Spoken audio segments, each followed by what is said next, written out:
नमस्कार. मुंबई तकमध्ये आपल्या सगळ्यांचं स्वागत आहे. आपल्यासोबत आहेत शिवसेना उद्धव बाळासाहेब ठाकरे गटाचे नेते, युवा सेना प्रमुख आदित्यजी ठाकरे. आदित्यजी, खूप खूप स्वागत आहे. कॉन्क्लेव्हमध्ये आजचं तुमचं सेशन खूपच स्टॉर्मी आणि खूपच जोरदार झालं.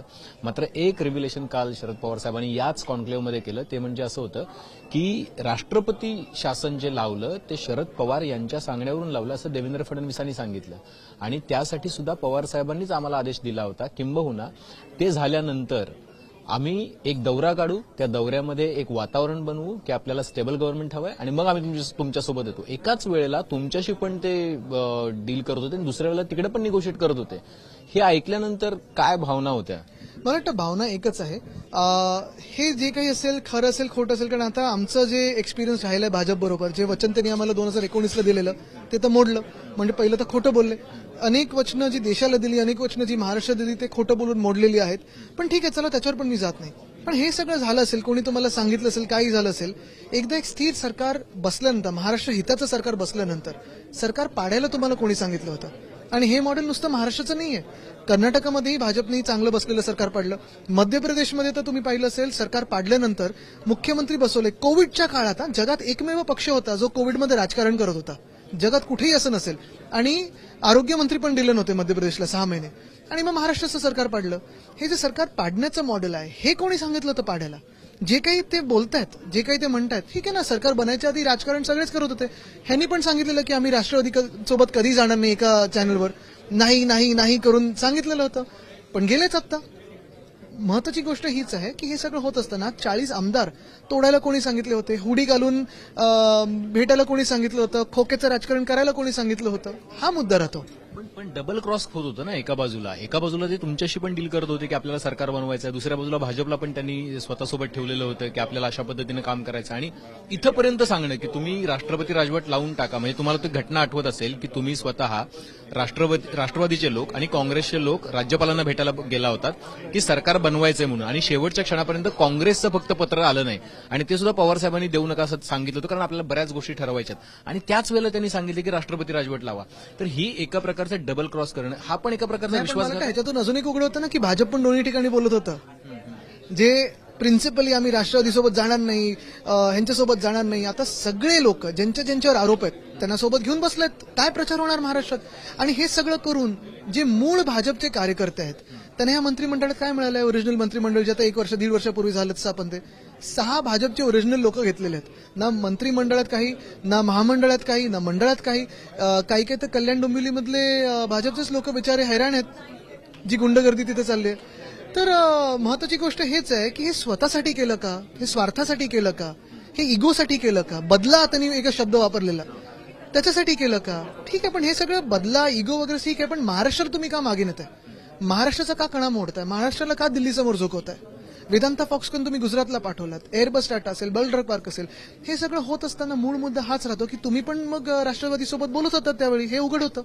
आणि परत मी तेच विचारेन की जे काही पवार साहेब तुमचं वगैरे तुम्ही जे सांगताय, हे सरकार बनायच्या आधी होतं. प्रत्येकाला अधिकार असतो. सरकार बनल्यानंतर पाडायला कोणी सांगितलं होतं? एवढे हुडी आले कुठून? अजून एक जो मुद्दा आहे म्हणजे की आम्ही कोविडच्या काळात सगळ्यांना मास्क घालायला सांगत होतो, हे मास्क आणि हुडी घालून भेटायला जात होते. तुम्ही अत्यंत काय बोजरी टीका करताय. पण दुसरा एक मुद्दा आहे, ते बोलतोय ते आता परत बोलतील टोमणे मारतात. पण अजून एक मुद्दा राहतो आदित्यजी, की तो म्हणजे की काल त्यांनी असं म्हणालो की आमचा तिसरा पार्टनर आल्यानंतर सुद्धा आम्ही 40चा आकडा गाठणार लोकसभेमध्ये. आणि महाविकास आघाडी जी आहे ती परस्पर विरोधी विचारांवर आधारलेली आहे. आम्ही एकविचारी आहोत. आमची समविचारी पक्षांशी युती आहे. राष्ट्रवादीशी असलेली युती प्रोफेशनल आहे, पण शिवसेना आमचा नॅचरल आली आहे. मात्र शिवसेना म्हणजे उद्धव बाळासाहेब ठाकरेंची शिवसेना जी काँग्रेससोबत आणि एनसीपी सोबत आहे, ती मात्र त्यांची नॅचरल अलाय नाहीये. ते एका प्रकारे ते लोकांची फसवणूक करतात. एक महत्वाचं आहे, आपण पाहिलं असेल, हीच भाजप पीडीपी सोबत पण काश्मीरमध्ये गेलेली. आज हे प्रोफेशनली जे करतात ना, इथेच दुःख होतं. जे आम्ही मित्र म्हणून त्यांच्यासोबत कठीण काळात राहिलो, जेव्हा ह्यांचे खासदार नव्हते, काही नव्हते, ह्यांच्या नेत्यांवर जेव्हा कठीण काळ आला तेव्हा उद्धव साहेब असतील, स्वतः हिंदू सम्राट बाळासाहेब ठाकरे असतील, हे सगळे त्यांच्यासोबत राहिले. जेव्हा आता गरज नाहीये तेव्हा एक मित्र हे कापत चाललेत. शिरोमणी अकाली दल दूर केलं, AIDMK दूर केला, शिवसेना 14 मध्ये कापलं. तर हे जे वातावरण आहे ना, तुम्ही स्वतःच्या स्वार्थासाठी 2 पक्ष फोडणं, एक परिवार फोडणं, हे हिंदुत्व आहे का? हे हिंदुत्व नाही. पण हेच मुद्दा हा येतो की आज वातावरण असं झालंय की सगळंच काही प्रोफेशनली चाललंय. म्हणजे यांचं हिंदुत्व पण प्रोफेशनल झालंय. वारकऱ्यांवर लाठीचार्ज करणार पण हिंदुत्व, महिलांवर लाठीचार्ज करणार पण हिंदुत्व. हे चुकीचं आहे. One last question. आता या क्षणाला जर सगळ्यात गंभीर काय असेल तर महाराष्ट्रामध्ये 40 मुलं दगावणं, म्हणजे 40 लोक आणि त्यातले 12-15 इन्फंट दगावणं, आणि त्यामुळं मोठा गहजब माजलेला आहे. संभाजीनगरमध्ये घडतंय, नांदेडमध्ये घडतंय, इतर ठिकाणी पण घडतंय. तर ही गोष्ट जी आहे ही महाराष्ट्रासाठी लाजिरवाणी आहे. तुम्ही पण सरकार चालवलं होतं, नेमकी काय अडचण आहे की ज्यामुळे अशा घटना घडतात? दोन गोष्टी त्याच्यात एक कंपॅरिझन करायला गेलं तर हेच महाराष्ट्राचं शासन आणि प्रशासन असतं जे कोविडच्या काळात जगभरात कौतुक झालं. आपण ओपन होतो, ट्रान्सपरंट होतो आणि औषधं पोचत होती. दुसऱ्या बाजूला जर पाहाल तर आता या गेल्या 4-5 दिवसामध्ये ही गडबड जी झाली, मी आज कॉन्क्लेव्हमध्ये पण विषय घेतला, हा खरं तर ही नॅशनल ट्रॅजेडी आहे. ह्याच्यात देशभरात जगभरात चर्चा झाली पाहिजे आणि मुख्यमंत्र्यांनी लाज असेल तर राजीनामा दिला पाहिजे. कारण एक नाही, त्यांच्या ठाण्यात तर स्वतःच्या मतदारसंघात हे झालं, स्वतःच्या जिल्ह्यात. ठाणं काही त्यांचा जिल्हा नाही, पण ज्या जिल्ह्यातून ते येतात. पण छत्रपती संभाजीनगरमध्ये झालं, नागपूरमध्ये झालं, मला वाटतं नांदेडमध्ये झालं. काल धाराशिवची एक बातमी येत होती, ऑक्सिजन नसणं किंवा औषधं नसणं हा गुन्हा आहे. आणि जर आपण पाहिलं असेल मध्यंतरी जे आपले आरोग्यमंत्री आत्ताचे, त्यांना वाटलेलं धरण खेकड्यांनी फुटतं, त्यांना हे पण वाटलं की हॅफकिन हा दलाल आहे, त्याला बदलून टाका. आता वेगळी बॉडी बनवल्यानंतर आज पेपरमध्ये आलंय 700 कोटी ह्या खात्याचे अनयूज राहिलेले आहेत. तसंच आपण पाहिलं असेल ऑक्सिजन न पुरवणं किंवा औषधं न पुरवणं, ह्याच्यावर मी ट्विट देखील केलेलं जुलैमध्ये. केएमवर मोर्चा काढलेला शिवसेनेनी आणि सायन हॉस्पिटलबद्दल ट्विट केलेलं. तेव्हा आयव्ही फ्लुइड्स असतील, एक्सरेची स्टॉक फिल्म असेल, औषध असतील, हे सीएसआर मधून घ्यायला सांगितलं. त्याच्यात धोका तुम्ही लक्षात घ्या. आरोग्याकडे या सरकारचं लक्ष नसेल. आज मुख्यमंत्री पळालेत कुठे? परत दिल्लीला.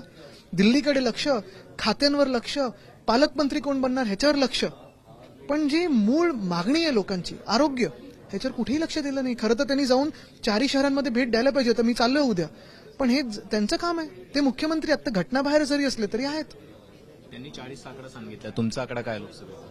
मी आकड्यांवर जात नाही, कारण हे आकड्यांमध्ये फसणारे लोक आहेत, खोके आणि धोकेवाले लोक आहेत. आम्ही जनतेसोबत राहणारी लोक, जो जनता आशीर्वाद देईल त्यांनी आम्ही देश पुढे घेऊन जाऊ. धन्यवाद आदित्यजी, खूप खूप धन्यवाद. आम्ही मुंबई तकची बातचीत केल्याबद्दल. तर हे होते आदित्य ठाकरे, ज्यांनी सांगितलं की ज्या पद्धतीचं राजकारण आता चालू आहे ते राजकारण चुकीच्या पद्धतीनं नेण्याचा जो काही घाट घातला तो भाजपनं घातलेला आहे. किंबहुना सरकार बनण्याआधी पवारांनी जरी काही बातचीत केली असेल तर ती बनण्याआधी केलेली होती, त्यामुळे ती निगोशिएशन्स करण्याचा अधिकार त्यांना आहे. मात्र सरकार बनल्यानंतर त्यांनी ज्या पद्धतीनं सरकार पाडलं ते मात्र चुकीचं होतं. कॅमेरामन राजूसह अभिजित, मुंबईत.